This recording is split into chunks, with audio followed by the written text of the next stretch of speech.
Buenas tardes. Buenas tardes a todos y a todos. Mi nombre es José Francisco Maciel Amaya. Me desempeño como presidente de la Junta Federal de Conciliación y Arbitraje y estoy aquí agradeciéndole esta presencia para compartir con ustedes, como ya saben, información relacionada con el proceso de renovación de las directivas de las secciones del sindicato petrolero. Si no tiene inconveniente, la exposición la ordenaré de la siguiente forma. Primero daré un tanto de contexto, posteriormente comentaré cuál es el motivo de la actuación de la Junta en este proceso de renovación de directivas, en qué consistió la actuación de la Junta, qué resultados fueron los que advertimos y, en consecuencia, qué es lo que está por venir o qué es lo que sigue. En ese sentido, como ustedes tienen conocimiento, desde el 25 de febrero del año pasado, entró en vigor un conjunto de reformas y adiciones a los artículos 107 y 123 de la Constitución Política de los Estados Unidos Mexicanos. En particular, con relación al 123, que tiene que ver con la materia laboral, tenemos la adición de la fracción 22 bis, que entre otros aspectos prevé que tratándose de la renovación o elección de dirigencias de los sindicatos, es fundamental que los trabajadores manifiesten su voto de manera personal, libre y secreta. Es decir, la Constitución ya establece principios democráticos que son fundamentables e ineludibles para la validez de cualquier elección de dirigencias sindicales. Adicionalmente, el convenio 87, que trata sobre la libertad sindical y protección de los derechos de sindicación, también contempla en su artículo 3º el derecho o la libertad que deben tener los agremiados de los sindicatos para elegir libremente a los trabajadores. Y contempla, por supuesto, también una regla que prohíbe, y que se encuentra también reflejada en nuestra Ley Federal del Trabajo, que prohíbe la injerencia de autoridades, empleadores u organizaciones de empleadores en la vida interna de los sindicatos de trabajadores. Ahora, bajo este contexto, debo comentarles que la Junta Federal de Conciliación y Arbitraje tuvo actuación en este proceso de renovación o inicio de proceso de renovación de las dirigencias seccionales del sindicato petrolero con motivo de una solicitud expresa de la propia organización de trabajadores. A partir de esa solicitud y tomando en consideración que la Ley Federal del Trabajo faculta a trabajadores, a los empleadores y a las organizaciones sindicales a acudir a la Junta Federal de Conciliación y Arbitraje en términos del artículo 983 para que brinde el auxilio con el propósito de recabar alguna declaración, de que se exhiba algún tipo de cosa o bien de que se participe en alguna diligencia. Justo bajo este último supuesto, la Junta, a petición del sindicato, tuvo actuación consistente en observación o atestiguamiento con trabajadores de la propia Junta que por mandato legal gozan de fe pública, de cómo se desarrolló el proceso y el arranque de este proceso de renovación de dirigencias sindicales. Como ustedes tienen conocimiento, el sindicato petrolero cuenta con 36 secciones. El proceso arrancó con 11 secciones.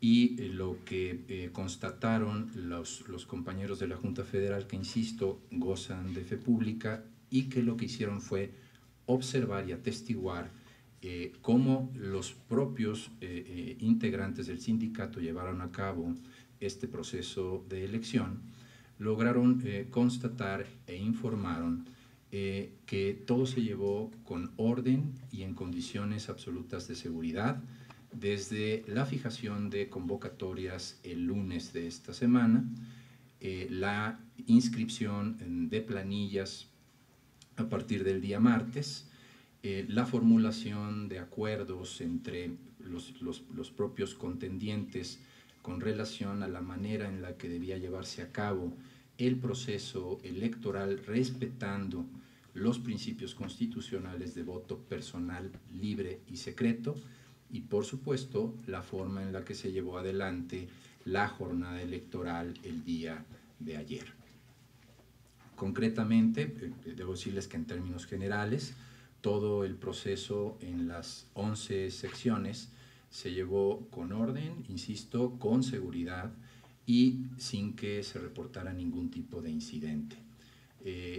Logramos constatar, y porque esta es una de las premisas que son ineludibles, que se dieron en condiciones tanto de espacio como de materiales y condiciones totales para que los trabajadores pudieran expresar de manera libre, secreta y personal su voluntad. Digamos, a guisa de detalle. Se llevó a cabo un sistema de identificación de los trabajadores de planta activos que están previstos en los padrones inscritos y que por tanto tenían derecho a participar. Se verificó y a la vista de todos se pudo constatar que existían los espacios para que los trabajadores de manera secreta pudieran expresar su voluntad en boletas que verificamos no tuvieran ningún tipo de elemento que sirviera de base para identificar a quién le fue entregada y en consecuencia en qué sentido cada uno de los trabajadores manifestó su voluntad. Estas boletas, los únicos elementos de distinción que constaban en ellas eran el logotipo del sindicato, la sección de la que se trataba, los puestos de elección sindical que eran motivo de la elección,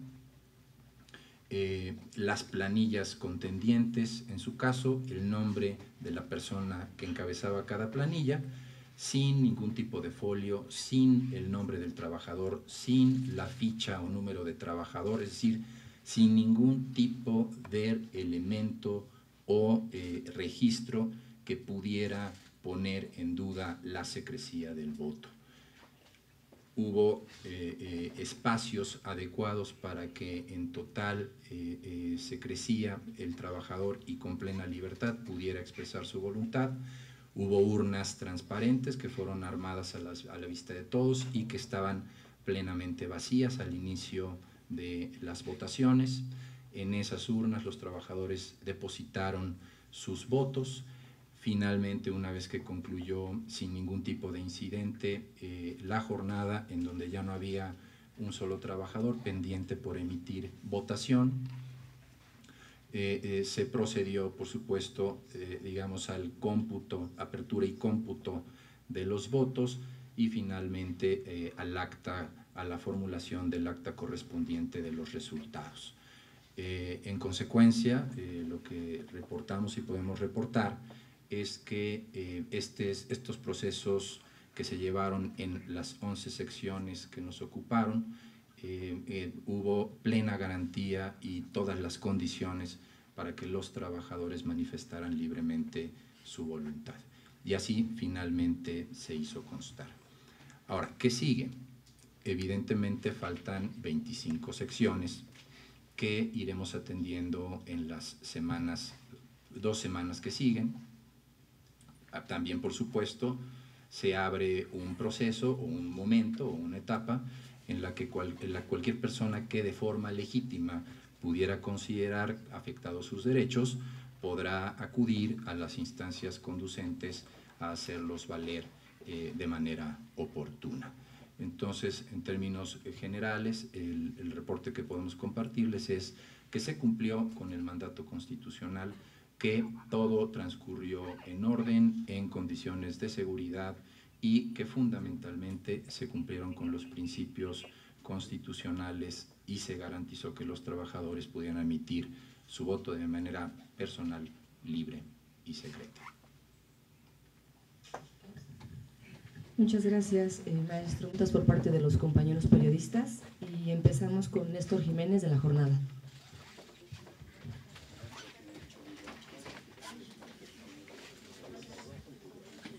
Gracias, ¿qué tal? Buen día. Muchos de los trabajadores que pude constatar, preguntarles el día de ayer durante esta jornada, acusaron de una elección a modo, porque si bien dicen ahora se dio un paso con el voto secreto, pero es una elección en la cual participaron en muchas de estas secciones solamente planillas únicas, en algunos sí hubo participación de hasta 3 planillas, en la mayoría comentan, en el caso de la Ciudad de México, planillas únicas.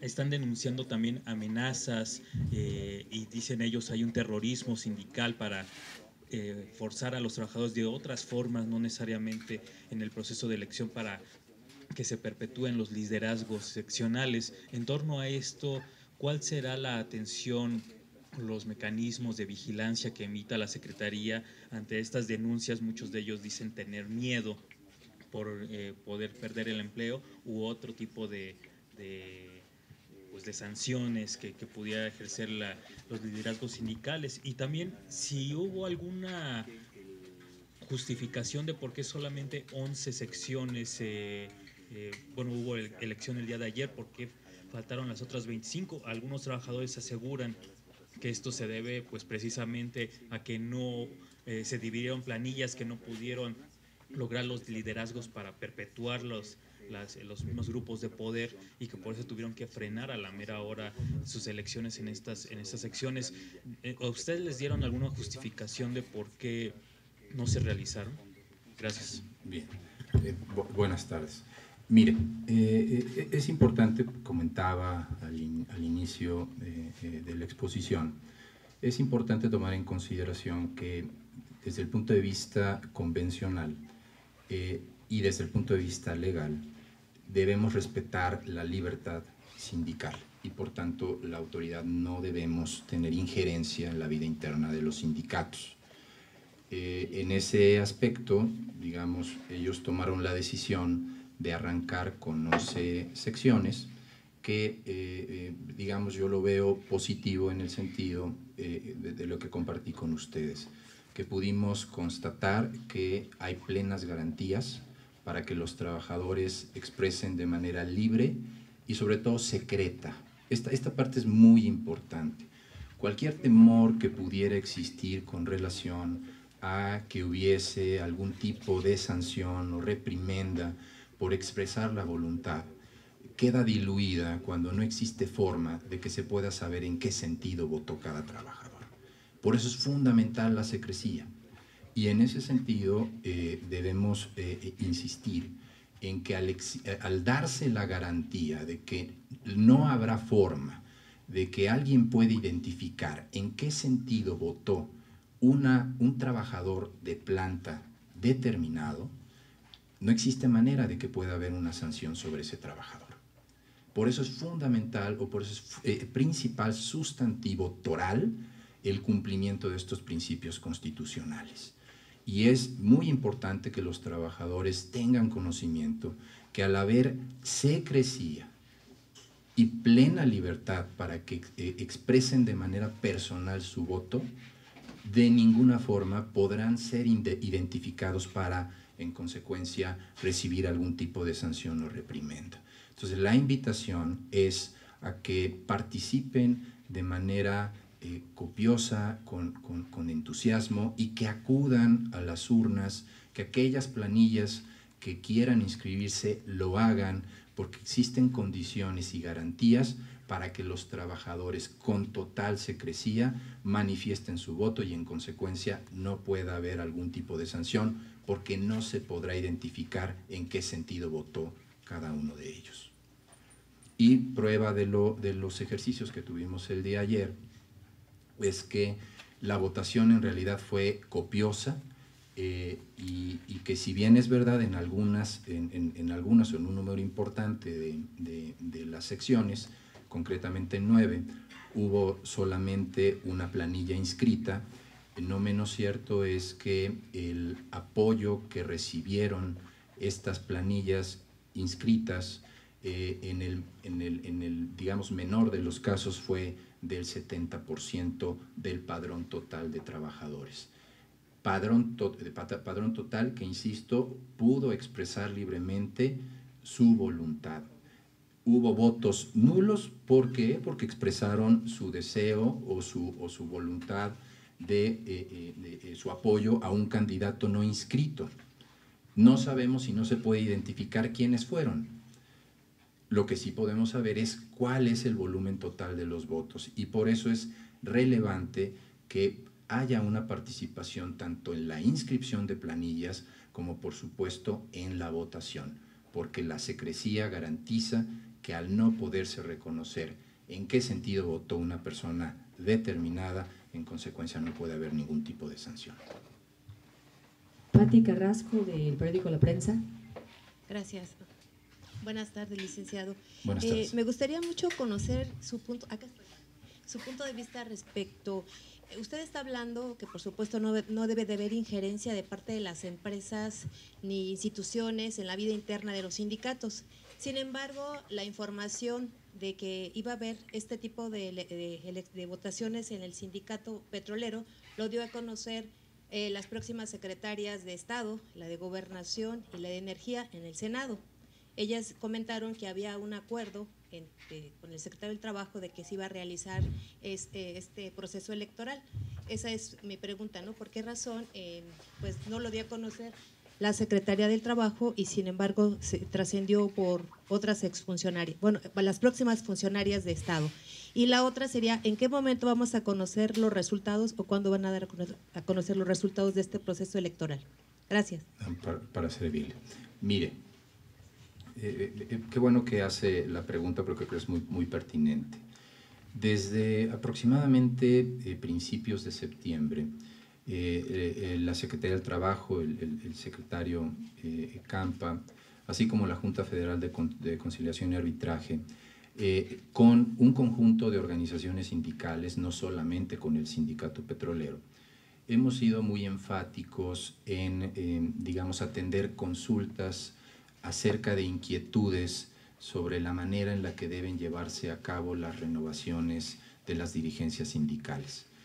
Y justamente desde esas fechas se ha precisado de manera contundente y categórica que tanto al sindicato petrolero como, insisto, a muchas otras organizaciones sindicales, que la única forma en la que puede transitarse para que una elección de dirigente sea válida es cumpliendo los principios constitucionales que están establecidos en la fracción 22 bis adicionada al apartado A del artículo 123, es decir, con voto de los trabajadores de manera personal, libre y secreta. Entonces, no es una labor que se venga llevando a cabo de forma reciente. Tenemos ya muchos días trabajando en ello, aclarando e insistiendo en esta situación, por un lado. Por otro lado, el cumplimiento de la Constitución no puede estar supeditado a la existencia de un acuerdo. O sea, no se necesitan acuerdos para que cumplamos con la Constitución y cumplamos con la ley. Eso no es materia de acuerdo.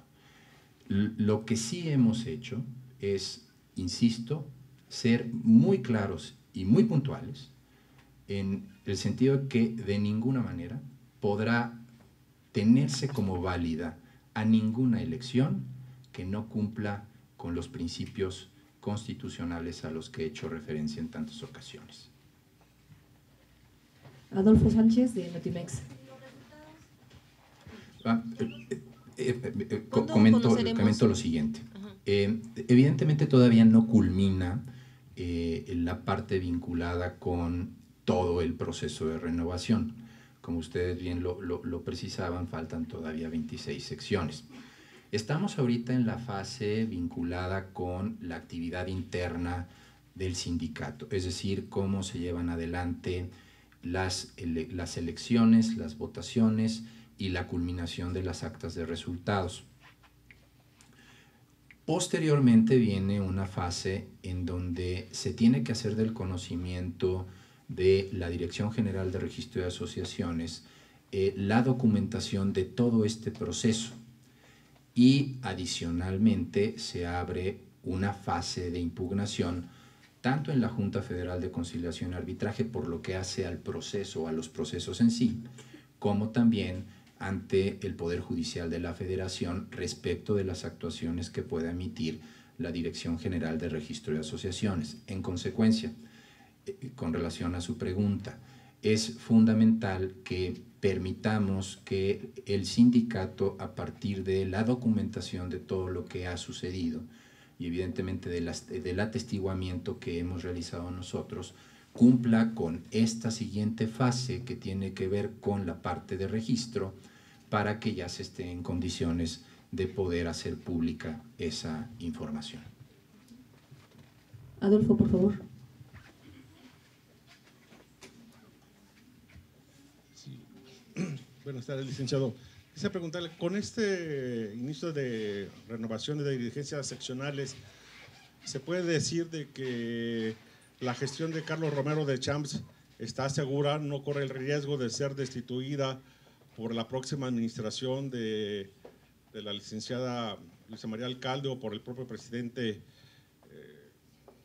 López Obrador o por la directora de Energía, por las diferencias que hay entre Romero de Champs y los próximos funcionarios gubernamentales? Esa era mi pregunta.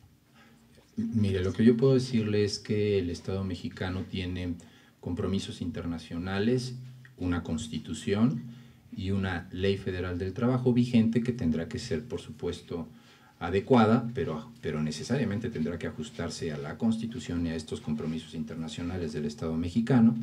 Me refiero específicamente al 123, me refiero específicamente al convenio 87 en su artículo 3º, me refiero, y tercero y cuarto, me refiero también a la Ley Federal del Trabajo en su artículo 357, en el sentido de que es fundamental que el Estado mexicano respete la libertad sindical, respete plenamente la autonomía de los sindicatos.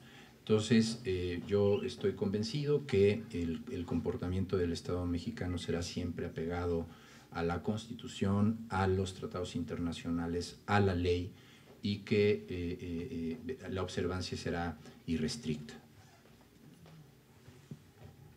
Seyansen Flores, del Financiero. Hola, buenas tardes. Por acá, licenciado. Yo le quiero preguntar si tiene el dato que nos comparta cuántas impugnaciones ha recibido Romero de Champs, la toma de nota de Romero de Champs, si tiene un acumulado del sexenio o en el último año, ¿no? Sabemos que varios grupos disidentes han impugnado esa toma de nota. Y la segunda, que más bien son, si nos puede revelar datos, ¿cuánto es el padrón actual del sindicato petrolero? ¿Cuántos votaron ayer y cuántos faltan por votar?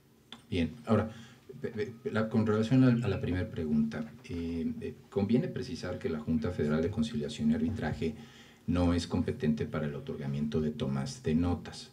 Esa es una competencia de la Dirección General de Registro de Asociaciones.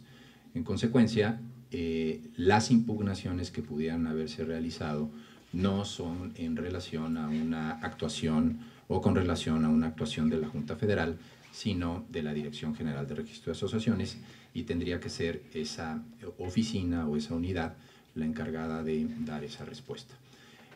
Por otro lado, digamos, más o menos, estamos hablando de más de 90,000 trabajadores de planta, solo de planta, que podrían tener derecho a voto, y en las 11 secciones que tuvieron sus votaciones el día de ayer, más o menos queda comprendido el 51% de ese universo de trabajadores de planta. Ahora, si se refiere a impugnaciones con relación a la renovación de las dirigencias locales, es decir, de los procesos que se llevaron ayer, todavía no, pero evidentemente, como comentaba, se ha abierto la fase en la que ellos, ante la Junta, es decir, cualquier persona que de forma legítima considere que fue afectada su esfera jurídica y que por tanto tiene derecho a acudir ante este tribunal, de manera legítima puede y están expeditos sus derechos para acudir ante la Junta Federal de Conciliación y Arbitraje.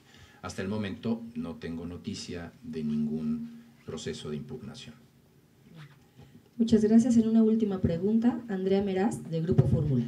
Justamente en este tema de las impugnaciones, ¿cuál sería el proceso que debieran tomar los trabajadores o quienes deseen presentar una impugnación?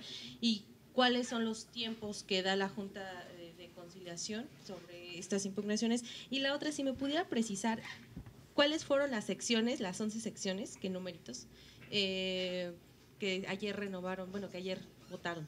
Correcto, sí, son todos los puntos. Si le parece, iniciamos por la última pregunta.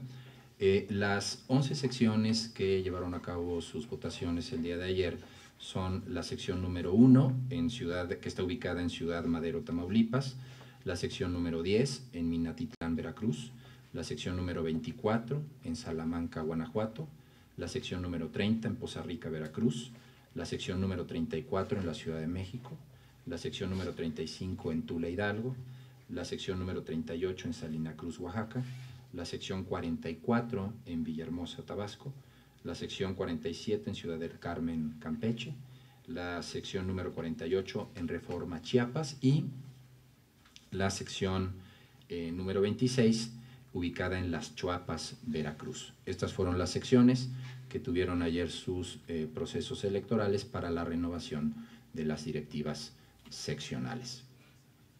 Ahora, no es la Junta Federal la que prevé o establece los términos para la impugnación o los procesos de impugnación, es la Ley Federal del Trabajo, y en ese sentido los interesados contarán o cuentan por ley con 1 año para llevar a cabo el proceso de impugnación.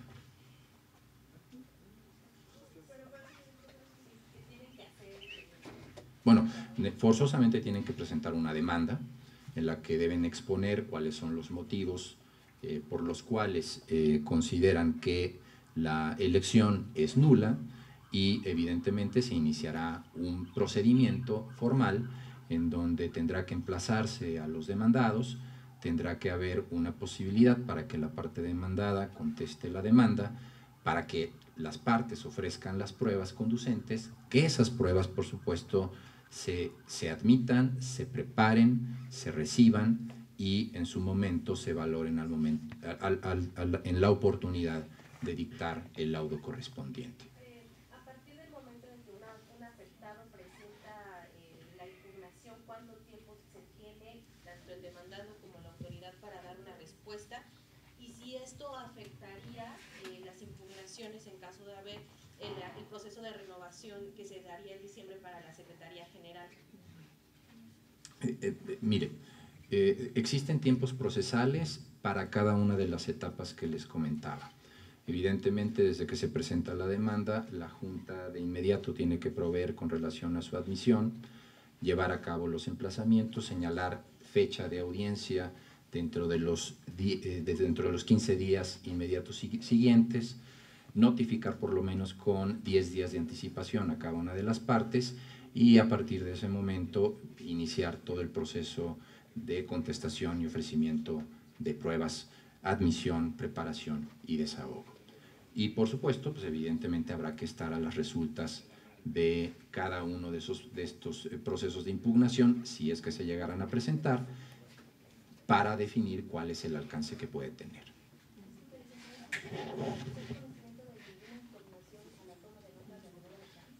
Como le comentaba, la Junta no es responsable de la emisión de toma de notas.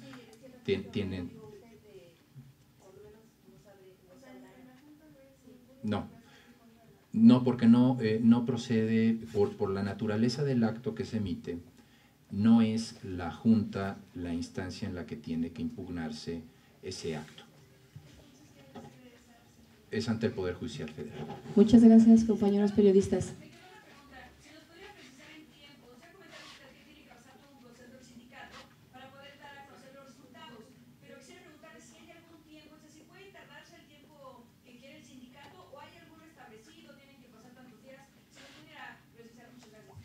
Bueno, mire, evidentemente estimo que a la brevedad ellos harán llegar toda la documentación a la Dirección General Registro de Asociaciones. Y debo decirles que la Dirección General Registro de Asociaciones trabaja de manera muy eficiente y el tiempo promedio de respuesta no pasa de 1 semana. Gracias.